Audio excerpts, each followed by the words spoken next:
सूर्य देवता सुत जमराजा हेले मृत्युर देवता। मरण काल जीवात्मा मानक नहीं कर्म अनुसार दंड विधान करिथांती। नारायण एकथा देखि जमराजा को खुशी करने ए ओषार व्यवस्था करिसेंती। जे ओषारे जम देवता खुशी होई आ दंड विधान करिवे नहीं से ओषाटी बाट ओषा नाम विदित। पाटली पुत्र रे ब्राह्मण जने 7 पुत्रर जनक हेले, किंतु समस्त पुत्र जन्म होबार किछि दिन परे मृत्यु लाभ करती। पुत्र शोकरे व्यतीत होई ब्राह्मण विष्णु को आराधना कले। भगवान विष्णु स्वप्न रे कहिले तुम पत्नी बाट ओषा करंतु। बाट ओषारे जमराजा संतुष्ट होई आउ तुम पुत्र को नाश करिवे नहीं। बाट ओषार विधि विधान मध्य स्वप्न रे कहिदेले। ब्राह्मण निदर उठी तांको पत्नी को एकथा कहिले एवं पत्नी से ओषा करी जमदेवता को पूजा कले। जमदेवता खुशी होई पुणी तांको 7 पुत्र संतान देले। 7 पुत्र जाक दीर्घायु हेले एवं विद्वान मध्य हेले। यह देखि ग्रामर अन्य नारी मध्य एई ओषा करी धन एवं पुत्र प्राप्त हेले। कोशल देशर राजा सुदर्शन अति दयावंत राजा। तांको स्त्रींकर नाम लीलावती। राजा दीर्घ दिन धरी अपुत्रिक रहिबारु मनस्ताप करी उपाय चिंता करुथिले। ब्राह्मण ज्योतिष मानक डाकी परामर्श करती। एमिति दिने परामर्श करी राजा घर को फेरुथिला बेले देखिले पुरा नारी माने बाट ओषा करुछंती। राजा पचारि बुझिले एवं खुशी रे नारी मानक ठारू भोग आनी रानी को खाइबाकू देई ओषा मनासिबा पई कहिले।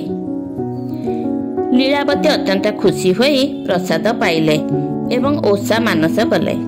रानी आ भितरे गर्भवती होइछंती एवं 10 मास परे पुत्र संतानटिए जन्म देइछंती। राजा रानी को खुशी कहिले न सरे। दीर्घ दिन परे पुअटिए पाई राजबाटी हसी उठिछि। पुअर समस्त प्रकार पूजा कार्य करी धन रत्न वितरण करी भूरी भोजन देइछंती। पुत्रर नाम रखिछंती वीरसेन। पुत्र स्नेहरे अंध होई राजा रानी बाट ओषा कथा भूली जाइछंती। 7 वर्ष बीती जाइछि। जमराजा सेथिरे कोप प्रकाश करी वीरसेन स्कूल फेरिला बेले ताकू धरी नैछंती। जमराजा तांका मां को वीरसेन को देई तांको रोषेई करबा को कहि गाधोई जाइछंती। जमराजांकर माता एथिरे दुख प्रकाश करी तार बंचिबा उपाय करछंती। पुआ को एक गंभारी घरे लुचाई रखी 2टी काठी देई कहिछन जे मो पुआ जम जेतेबेले गाधोई आसी पूजा करुथबो सेते बेले नाकरे काठी पुराई तू छिंकिबू। वीरसेन ताही करिबारु जमराजांकर माता ताको अज्रामर हुओ बोली आशीर्वाद करिछंती। जमराजा एथिरे व्यतीत होइछंती। तांका मां ताको बुझाई कहिछंती जे से पुओ को नहीं छाड़ी देई आसे। एपटे पुओ को न पाई राजा रानी राजा परिषद समस्ते दुखरे मीरमाण मर्माहत। चारिआडे खोजाखोजी करुछंती। खाइबा पीबा नाही। 3 दिन बीती गलानी। एही समय बारीपटू पुअर कांदना स्वर बारी पारिले पुरा नारी माने। जमराजा वीरसेन को बारीपटे छाड़ी तांको कहिछन जे तो मां को कहिबू मोर ओषा करिवो। एथर मो मां जगु तू बंची गलु। तो मां मो ओषा न कले आरथर को तते धरी नहीं जीवी आउ छाड़ीबी नहीं। कांदड़ा शुणी पुरा नारी माने बाड़ीपट को आसी वीरसेन को पाई खुशी होई गले। लीलावती राजा सुदर्शनकर समेत राजबाटीर समस्ते अति आनंदित हेले। पुओठारु समस्त कथा शुणिले। लीलावती पुओठारु शुणी निजको धिक्कार कले एवं पर वर्ष ठारू बाट ओषा निष्ठार सह पालन कले।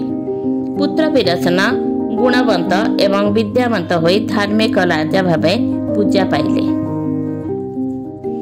जमराजा पूजार प्रचार प्रसार हेला।